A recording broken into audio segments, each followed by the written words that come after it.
right. So I was thinking over the last week while we were on holidays, what definitely the word for the last year that we started the year with was openness.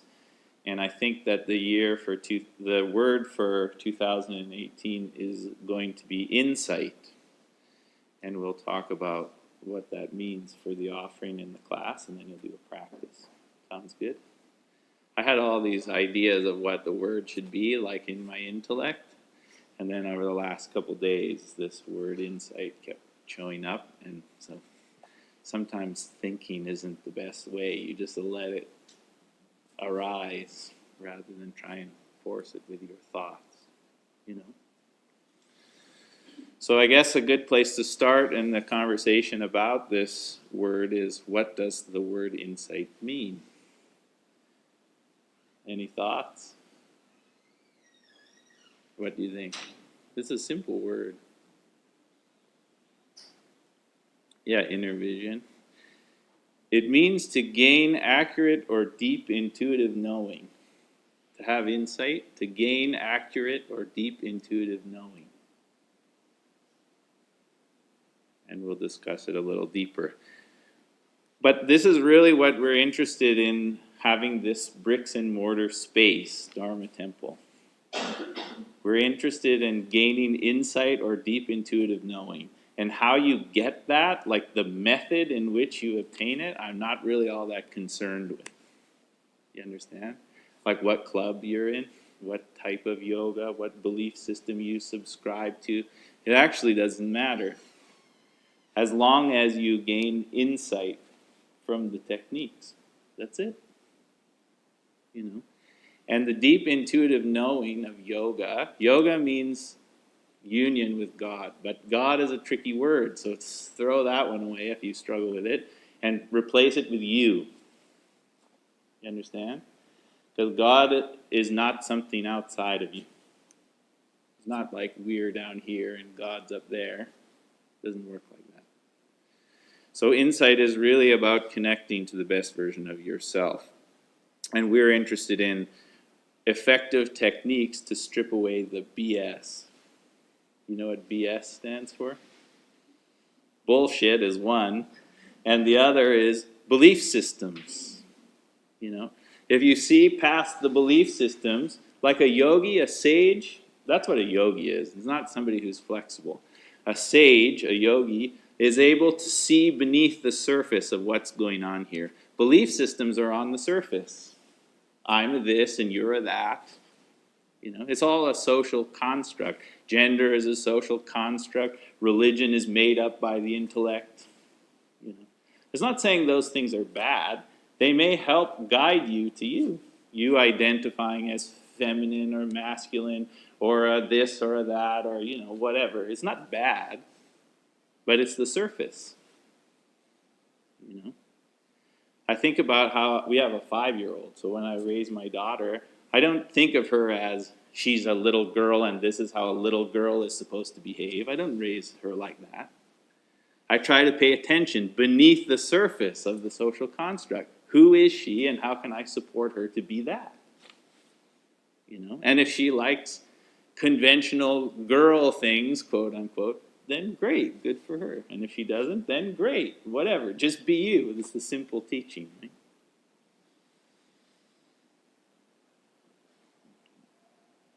So I guess to gain insight, the big practice that I'm interested in is meditation.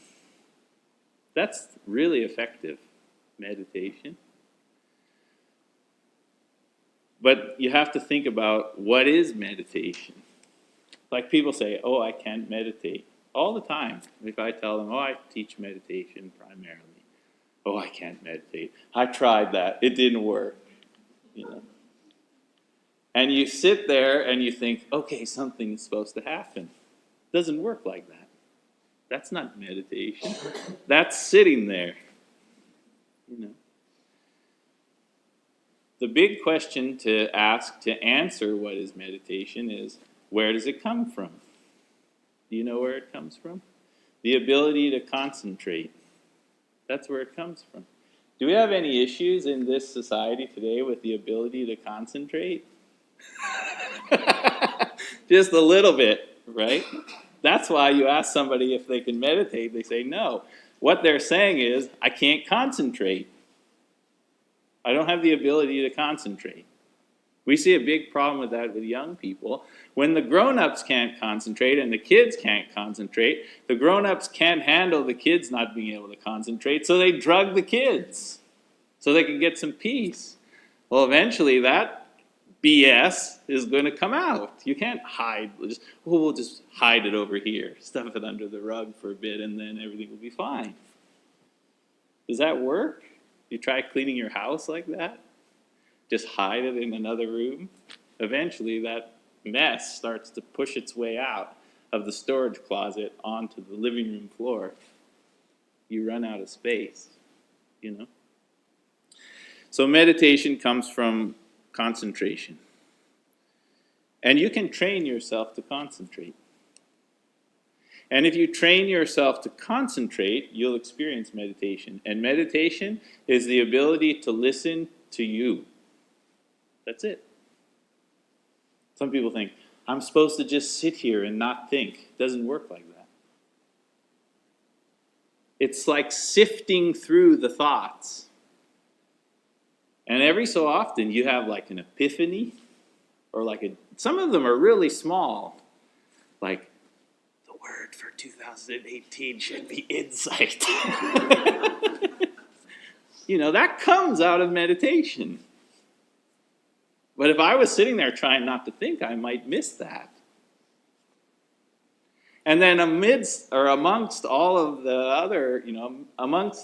other thoughts, that's a gem. All the other ones are nonsense. Like commercials. We don't have to watch commercials anymore.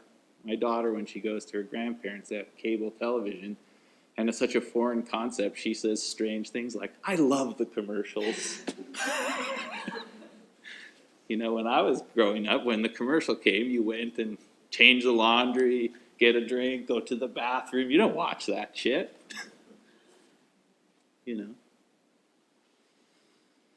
But it's the ability to listen to your own voice. That's meditation. That's why you sit there. Oh, that one's me. And then, no. Oh, that one's me. Oh, no. That's what it is. It's a process of listening. Or the Buddha talked about it like listening without thinking. That's where the sit there and don't think came from. The thoughts are still going. You just don't identify with them. Oh, that one wasn't me. Oh, that one wasn't me. But if you don't take the time to learn to concentrate, you don't know who to believe. You don't know whether you should believe yourself. You don't know if you can believe politicians. You never really could, but now it's becoming more in your face, right? Everybody's going around, and this is not a new idea. The yogis wrote about this in the Vedas. This time that we live in now, truth will be what you can convince somebody of. Is that happening? You need insight to manage that. Otherwise, you start believing all sorts of things, like Donald Trump posting, look how cold it is in New York on Twitter. That means that there's no such thing as global warming, because it was cold one day. Very scientific. I saw Stephen Colbert say, that's like saying global hunger isn't real because you ate a big meal today. There's no scientific process. But if you didn't have any insight, you may see that and go, yeah, that's true. It is cold today. It's not real. You have to really see beneath the surface. There are two words in Eastern philosophy that are important here, and they are Atman and Brahman. Have you heard of them? Atman and Brahman. What's Atman? The divine self. What's Brahman? The divine reality. You could call it what you like. God, whatever.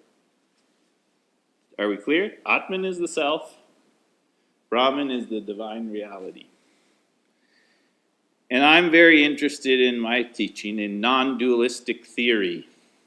You know what non-dualistic theory means? It's not this and that. You understand?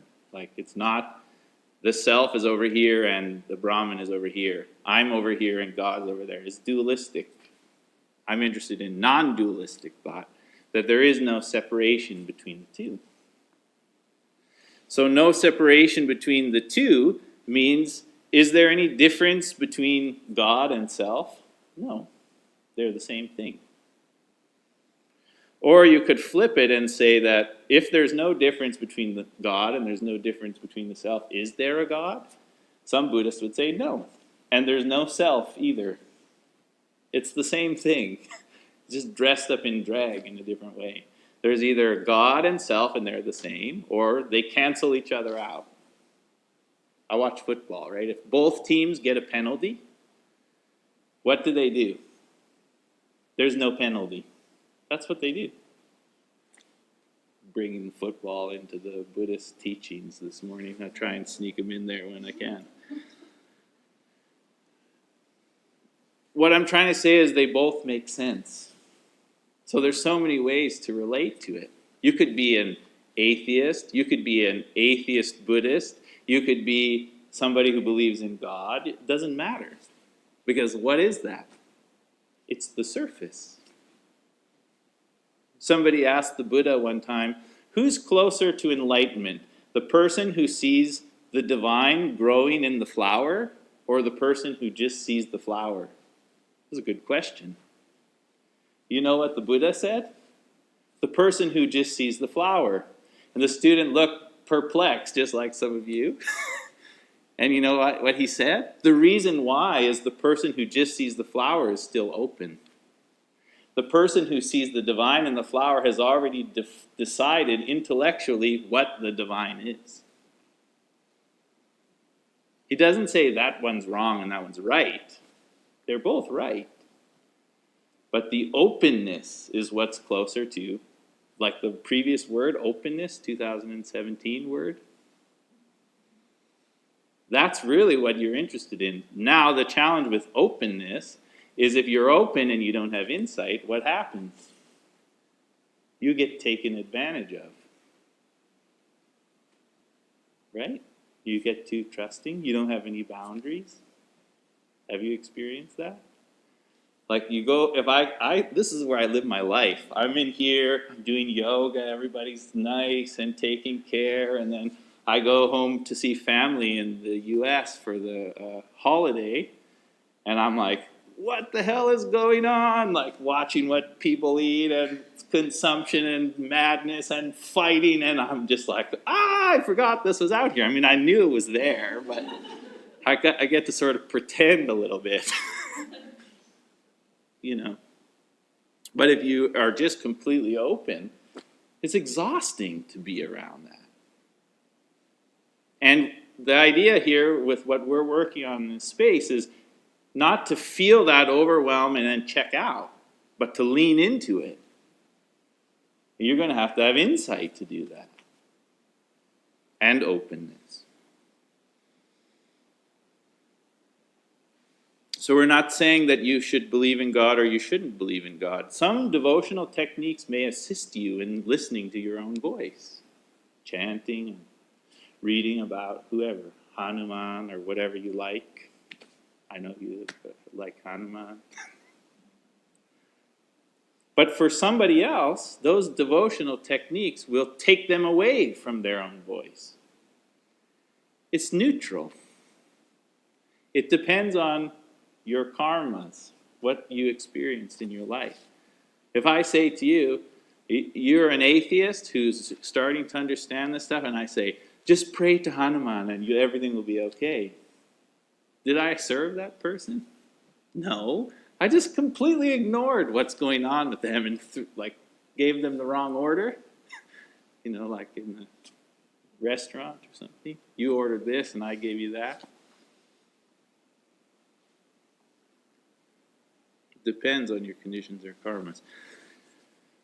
So meditation is listening to your own voice, or I use the word mental clarity. All this practice is about mental clarity, sifting through the chatter, right?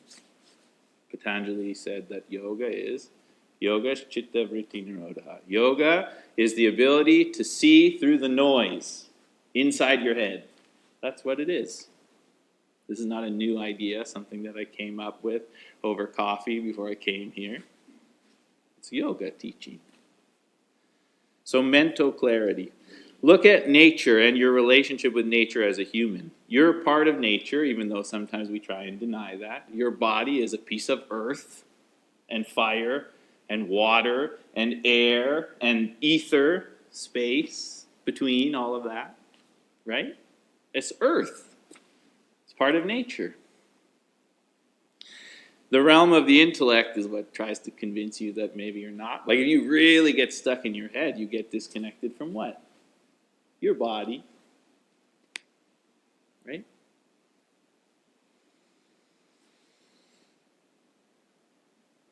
Think about all of nature requires a sufficient amount of stress to operate in harmony. It does. Right? And what happens, let's think about your physical body then. If you pour a bunch of poison into your earth, what happens? You'll get sick. If you eat foods that are unhealthy for the body, you'll get sick. If you tell lies constantly, you just lie all the time, what will happen? You'll get sick. You see where I'm going with this? There's an amount of stress and pressure that's supposed to go through you. And then if you start putting more inside of you, nature will work to correct itself. That's the sickness. It's resistance as teacher. You know what finger is the resistant teacher on your hand? This one. Saturn. That's the challenge as teacher. Some people love the challenge as teacher. Addicts. You know, I'm a recovered addict. I had a lot of Saturn teacher in my life, where the balance got so out of whack, the correction was like the chiropractor instead of like a nice little, just move your head to the side, like, oh, that feels weird, but now we're back on track. That's how nature operates. And it's happening constantly all around you. You know that nature is constantly in communication, right? And the blessing and the curse of being a human is you get to choose whether you tune into that or not. You do. You can listen very deeply and see, okay, I see where the balance is and how I align with all of this. Or you can just ignore it and just do whatever you want. Right? That's your gift as a human. It's called intuition. You can tune into your intuition, the ability to see beneath the surface of what's going on, or you can ignore it and just do what you like. And eventually, no matter what, resistance will correct. It happens. You know? If I tell my daughter that she's no good, I mean, this is a terrible example, but if I tell her that over and over and over and over, you know, it's going to create a bunch of pain in her life that she'll have the opportunity to correct because of the pain and align herself, or she can pass it to the next and then pass it to the next. It's evolution. You know. So what we're talking about here is this deep listening, this listening to your voice, is aligning yourself with the harmony of nature. It's science. It's not philosophy. And you start paying attention beyond the belief systems. The belief systems may serve you, or they may not. The religions may serve you, or they may not. The gender stuff may serve you, or it may not. It's neutral. Money is neutral. It's all neutral. Nature is operating all around you, keeping the harmony. Watch an animal sometime. They don't have the same choices that you do. They're really in tune with what's going on in nature. And you have the ability to do that on a really intense, amazing level, like the Buddha. You tune into this deep intelligence, or you can just block it off and create a whole shit ton of imbalance all around you. And look around the world, you see it. And then if you disconnect, and you disconnect, and you disconnect, and you disconnect, and enough people disconnect, then a lot of resistance shows up to correct. And then the ones who are awake, they're the ones who have to do the correction because they're listening. They're paying attention. But if the ones who are awake and are paying attention check out, it's just going to be a longer, more painful process, like taking a Band-Aid off. Just get it over with, rather than, let's drag this out. Let's have more pain and suffering. You see what I mean, huh? So all we're doing in these practices are learning to see beneath the surface. Listening. You can't listen? Your mind is too busy? What do you need to do? Learn to concentrate. How do we learn to concentrate in Kundalini Yoga? Inhale Sat, exhale Nam, over and over and over. And what's going on with your thoughts while you're learning to concentrate? They're still there. And every so often there's a gem. Oh, that's a good one. Make a note.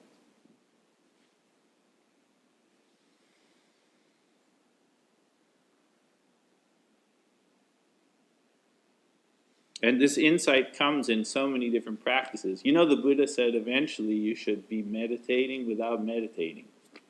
Practicing without practice. This all leads to that. Like in my home, we do a lot of practices that bring insight. We sit for tea in the morning. Brings insight. We do tarot in the morning. It brings insight. I do Kundalini Yoga. It brings insight. I eat conscious, clean foods. Don't eat any animals. It brings insight. I listen to inspiring music, it brings insight. I spend time in nature, it brings insight. That's the sage. Seeing it everywhere. But it wasn't always like that. For me to gain the insight, what did I have to do first? Learn to concentrate. And make a bunch of mistakes. Because I like the resistance teacher. I like the painful route. I don't know why. It's my karma. It was decided at birth.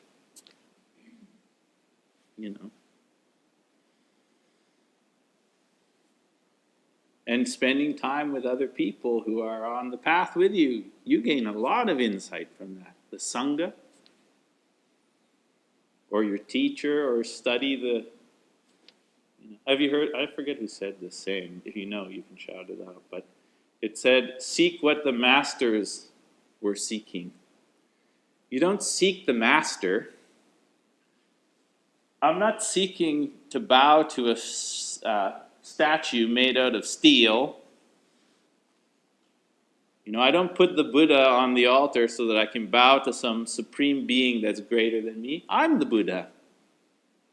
So are you. There's no separateness. It's a level playing field. All you have to do is tune into it. Buddhi, the word buddhi, it means supreme intelligence. Is that outside of you? No, it's nature and it's you. They're the same thing. And all you have to do is listen. And that's what we practice for. Insight.